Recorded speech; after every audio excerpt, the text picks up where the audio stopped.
Hello guys, and welcome back to another video. So today I'm going to talk about getting too drunk at nights out, what you can do about it, and I'm going to show you like two kind of ways to deal with it, because there's the kind of easy stuff that I don't think is very effective, but I understand that people. I've been in this position myself, and I understand that people want some kind of easy mechanism, sort of roadblock, to stop them from drinking too much on a night out. But what I'll go on to say is that 9 times out of 10, the only thing that's really going to help you with this situation is digging deeper, because there's a deeper issue going on that is causing you to drink too much. And that's not really what people want to hear. They don't want to accept that there's a problem with their drinking, and they don't want to. They don't like the idea that it's going to be difficult to get to where they want to be, to stop the problem. But in my experience, that's how I've been done. So anyway, I'll go through the sort of easy ones, then we can talk about the hot. So if you can just watch the easy sort of life hack things, and then we can get into the deeper issue. So drinking a lot is, like, too much is a problem, and you should get it solved if you have it. This happened to me a lot in the past. I certainly don't think it's anything to be ashamed of, because it is incredibly easy to do, but it is very embarrassing, whether it's you say something that you don't want to, you wish you hadn't said because you're so drunk, or you just do some bullshit that you're sort of upset about, you're embarrassed about.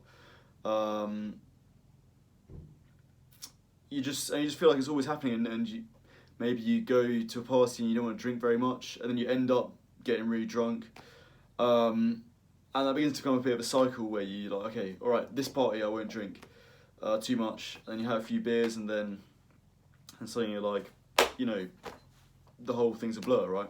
And it just happens time and time again, and you want some sort of way out of it.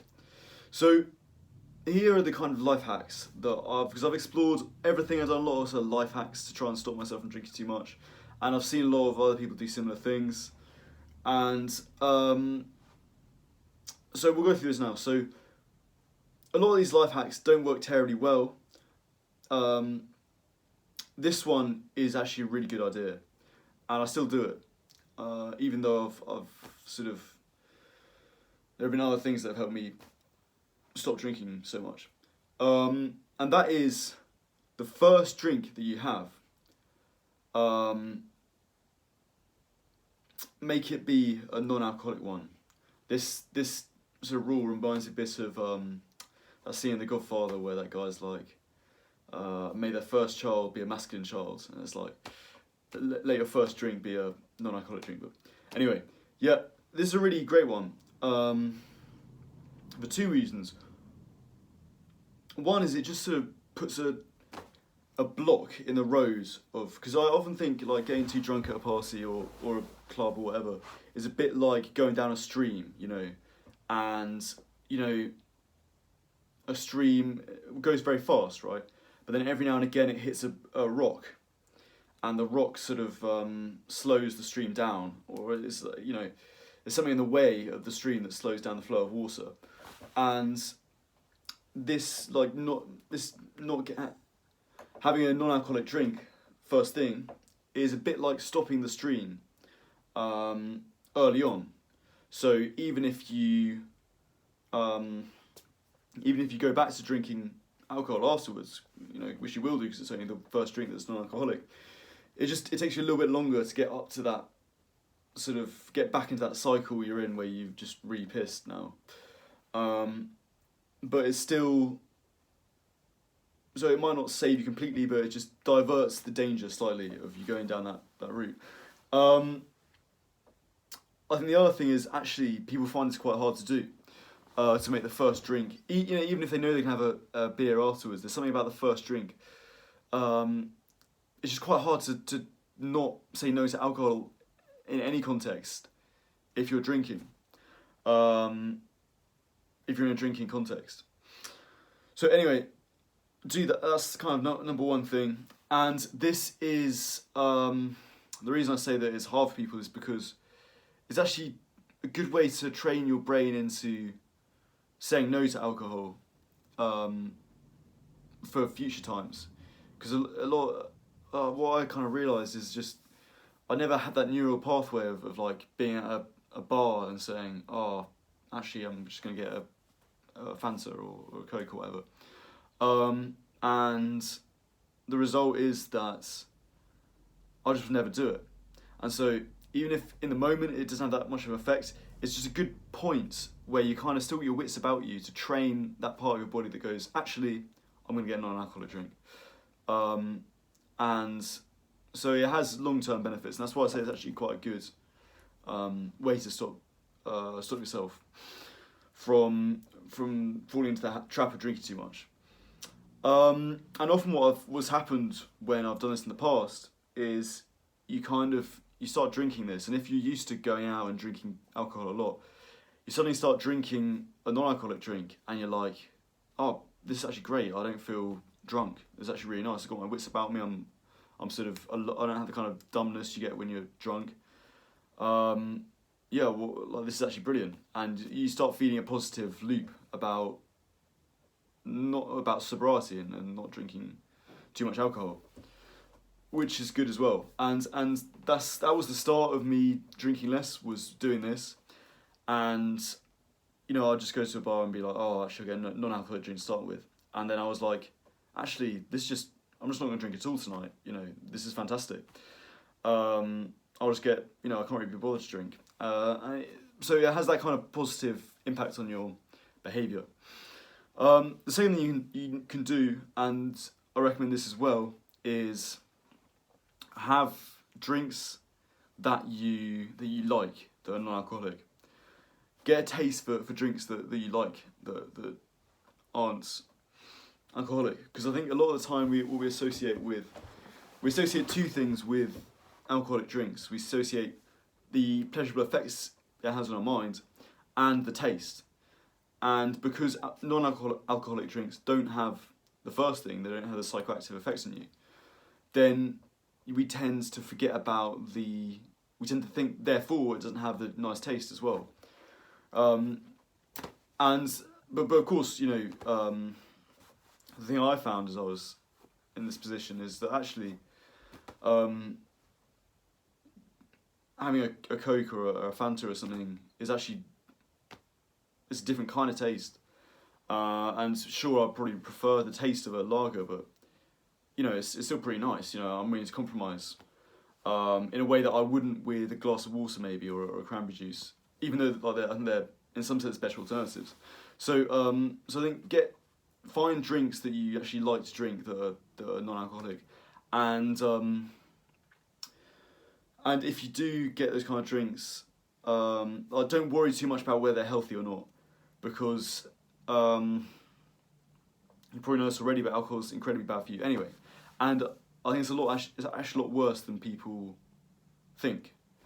So don't get me wrong, like a sugary drink, it's not fantastic to drink, but I don't know, when you really get into the science of how bad alcohol is, it's like, at this stage in the roads, it's stopping you from drinking, then it's a net positive is what I'm getting at. It's a net positive. Maybe your sugar intake goes up, but your body doesn't have to process the ethanol, which is really bad for you. Plus, you're not getting drunk, causing mayhem, and it's just a process of getting your brain off alcohol. So that's really good. Don't worry too much about the health consequences. So that's another good one.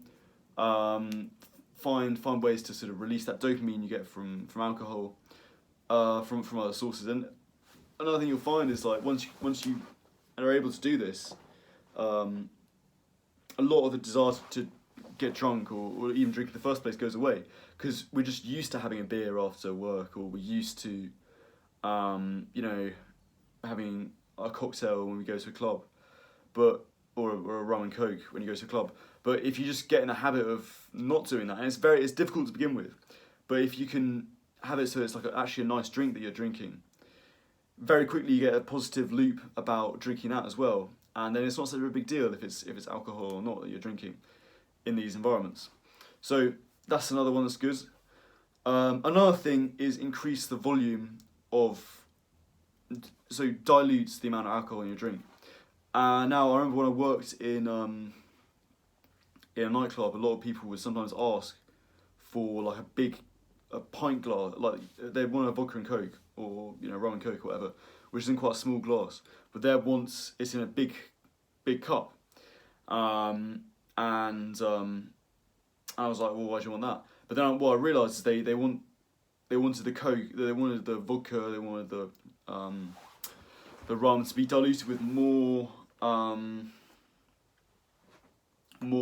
water, more coke, or whatever, lemonade. So it took them longer to drink, and that kind of had a weird thing where their brain thought that they were drinking more than they actually were. So they had less of a inhibition to get too drunk, because it takes more time to drink the same amount of alcohol. So I think there's limited benefits to this. I think it's good. I think it's a good habit. The problem with it is that, firstly, you can't really, once you get drunk, your brain's going to get alcohol in some way. So you can't really trick your brain in the way that it seems like you can when you're sober. Because once you get like a couple, at least in my experience, once you get a couple drinks down you, then your brain will stop playing that game. It will just be like, I don't care, I just want the alcohol. So it's not a fantastic method, but I think if you can, I think it is true that the more diluted alcohol is just safer anyway. If you can get drunk off beer, it's a much better idea than just drinking straight vodka, because you just have to drink so much more water, so much more volume of fluids in beer before you start getting the negative effects, compared to vodka where you just have one shot too many and then you're just on the floor, and I'm sure people can relate to that experience if they're sort of they've done this kind of stuff before. It's like there's a much smaller margin of error that really magnifies. So that's something to watch out for, which is why I include it, because I think it is a good idea generally to encourage people to drink more fluids per alcohol.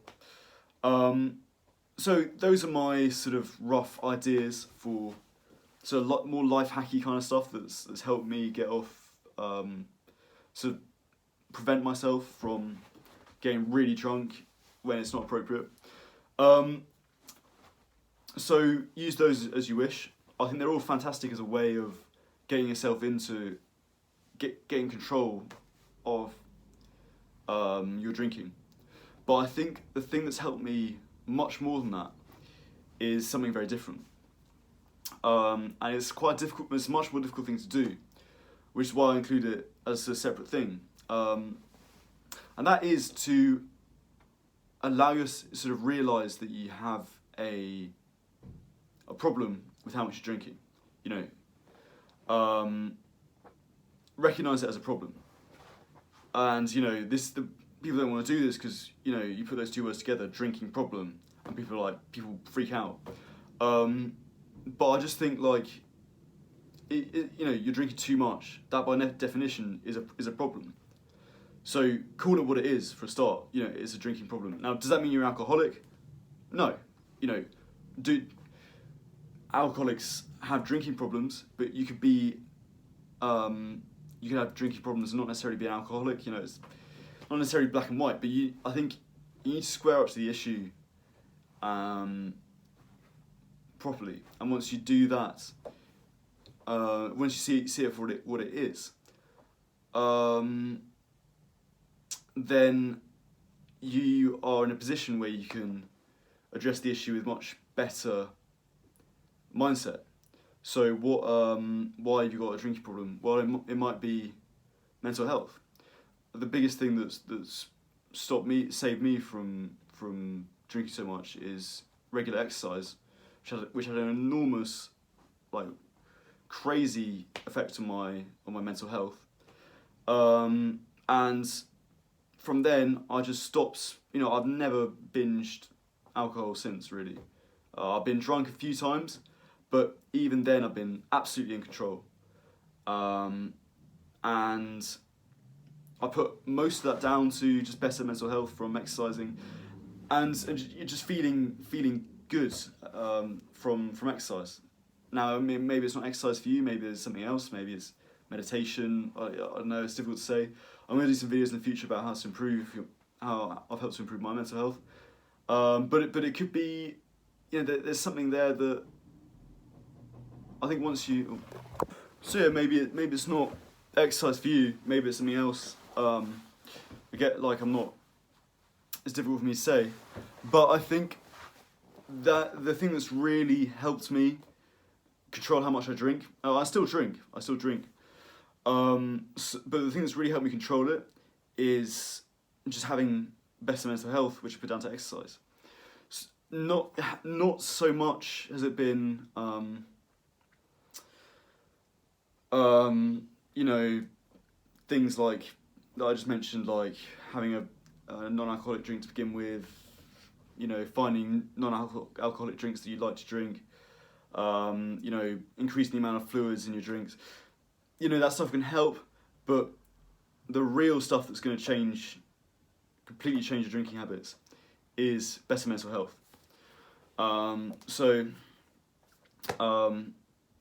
That's really, it's not a nice answer because people don't like to think that it's some bigger issue, like they want to think that there's just some life hack to changing it. But you know, I sympathise with that because the reason I know that is because I've been there myself. But I think, yeah, I mean, I can only talk from one person's experience, but it seems to make an enormous difference to me. And I think, you know, until you really get into the big issues, there's always a danger you're going to abuse substances.